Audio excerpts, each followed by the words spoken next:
The plane is vital to Sanday, providing 2 flights a day.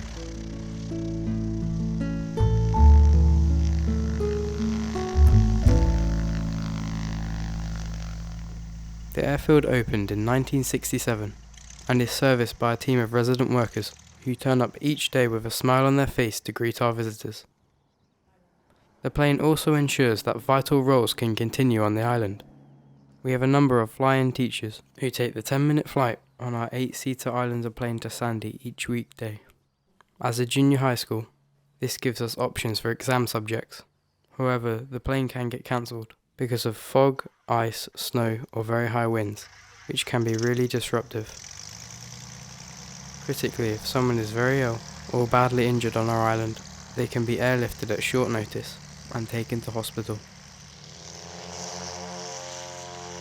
Airport staff could be needed at any time of the day or night. In extreme circumstances, if a disaster hit our island, we have the options of the ferry and the plane to support us. The airport truly is a lifeline to our beautiful community.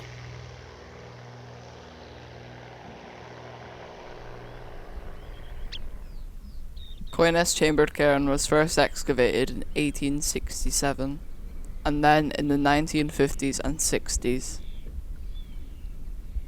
The cairn is over 5,000 years old, dating back to the Neolithic era. Neolithic means New Stone Age, and at this time most people were farmers, which is like Sanday is today. Historic Environment Scotland is responsible for looking after the cairn, but the public can visit for free. The cairn was probably built in 3000 BC. In the cairn there was found a circular stone-lined kist containing bones of the dead and fragments of pottery. These kists were common and were used like a coffin box or ossuary.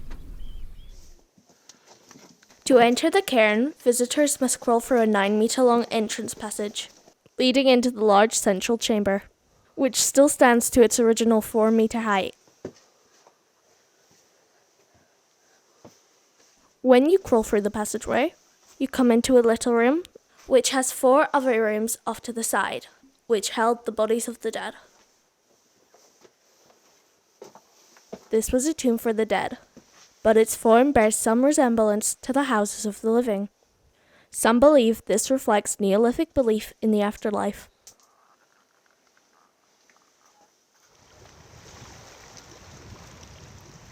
In 2019, teams from the University of Highlands and Islands Archaeological Institute and the University of Central Lancashire arrived on Sanday to uncover the site and began a series of excavations centred on the site at Catasand. Using a combination of ancient DNA and proto-monarchs, they were able to identify fragments of whalebone species, letting them know to explore past human-whale interactions across the North Atlantic region. 2 pits in Sanday were found to contain 12 headless pilot whales. These likely date back to the early 19th century. All of the whales are found to be missing their heads. A likely explanation could revolve around giving their heads as a prize for whale hunting, or local landowners in the case of beached whales. Surprisingly, the evidence points to the fact that the animals were not butchered for their meat.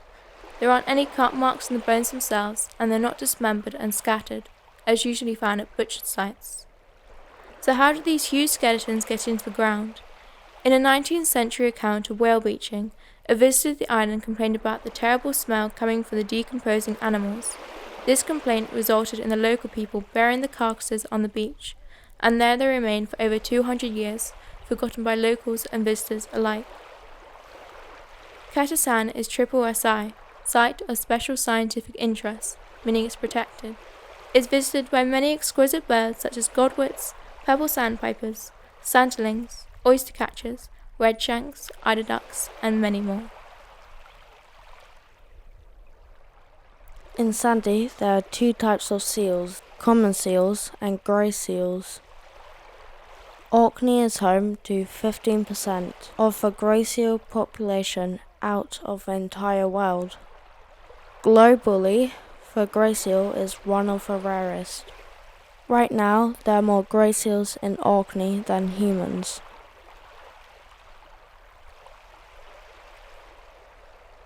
Orkney has 4% of the common seals out of the entire world.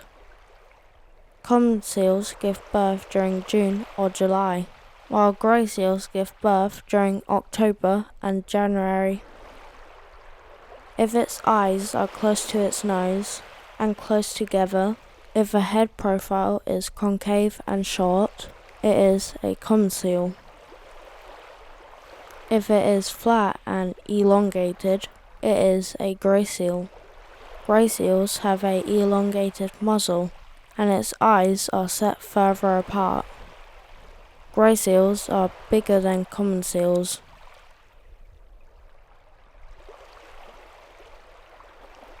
Seals sleep floating in a standing position, like a fishing bobber, or floating horizontally on the surface. Because they are sleeping and not actively swimming, they can stay underwater much longer than when hunting for food.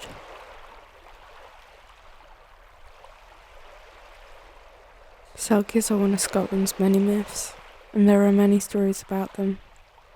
Selkie in the Orcadian dialect means seal. Selkie stories have become one of Scotland's most popular folk tales. Selkies are seal-like creatures in the water and become human-like on land. There are many people who say they can become one at will, while others say they can only transform on full moons. Some say they've seen a selkie with their own eyes. To get to their human form, they remove their seal skin, and to get back to their seal skin, they put it back on. Selkies have a double nature as humans. They can be kind and helpful, but can also be dangerous and vengeful. Selkies are also seductive and attractive creatures in their human form, which lure in men or women, which can result in them having children.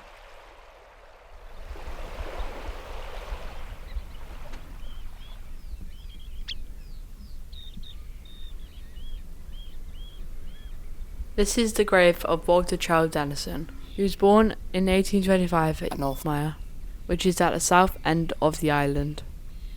He was a builder and a farmer. He died aged 69 and is now buried here at Gross Kirkyard. Dennison is famous here in Orkney for his folk tales, one of which is the Hogboon of Hellihow. The tale of the Hogboon is one which reminds us that the joy of living in Sanday is we all look after each other. Therefore, we should never get bad luck from the Hogboon. The Hogboon will bring you good luck and fortune, as long as you care for and feed him. If you don't, the Hogboon will become angry and play tricks on your family and farm. This is what happened at Hellihow. Even when the family left, the Hogboon came with them. But by this time, they knew they needed to take care of the Hogboon, so their good fortune returned.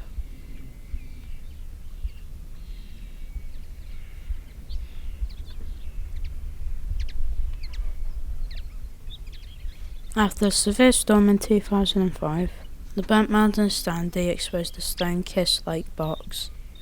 At first, archaeologists thought it was a burial site dating back to the Bronze Age. After thorough research, findings revealed the site was used for cooking, bathing and brewing.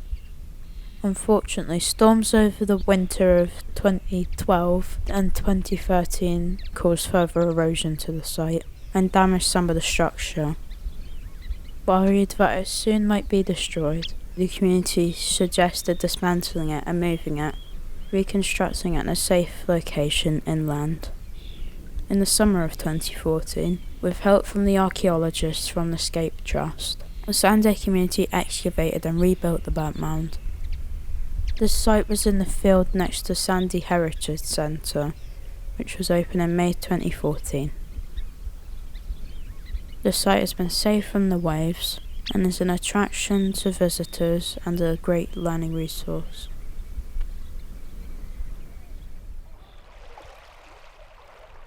The lighthouse is 23 metres high and the light flashes every 20 seconds. The stripes on the lighthouse is unique in Scotland. The reason is so the navigators don't get mixed up with the one at North Ronaldsay. The light can reach up to 18 nautical miles. This lighthouse was the first one to ever be revolving, and it was designed by Thomas Smith, and it was engineered by his apprentice Robert Stevenson. But the problem about it revolving was that the keeper had to wind it up like a clock every 30 minutes. It now has a 36 solar power bank, and it's been fully automated since 1962.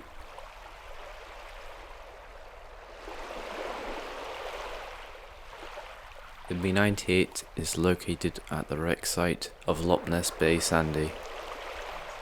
This wreck has been here since February 1920. The ship, which can be clearly seen at low tide, was built in 1915 in Hamburg. The turbine engines were built in St. Petersburg in 1913, and they are still visible to this day. The Russian-built engines were seized by the German Navy in 1914, at the outbreak of the Great War. The B-98 was engaged in the Battle of Jutland in 1916.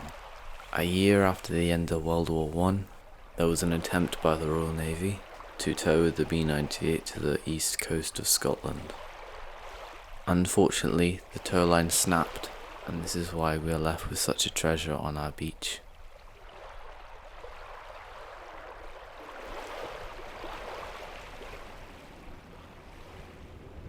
The wind farm, a landmark of our island. It is located at Loch Ness. The wind farm originally had 3 turbines. These were removed and 5 new ones were constructed in 2012. The Spurness wind farm produces 10 megawatts of electricity, enough to power 8,000 homes. The Spurness wind farm was partly funded by the Sanday Community Fund. They got 10%, SSE owns the rest. These also help fund many things across the island, such as school fruit and North Isle sports.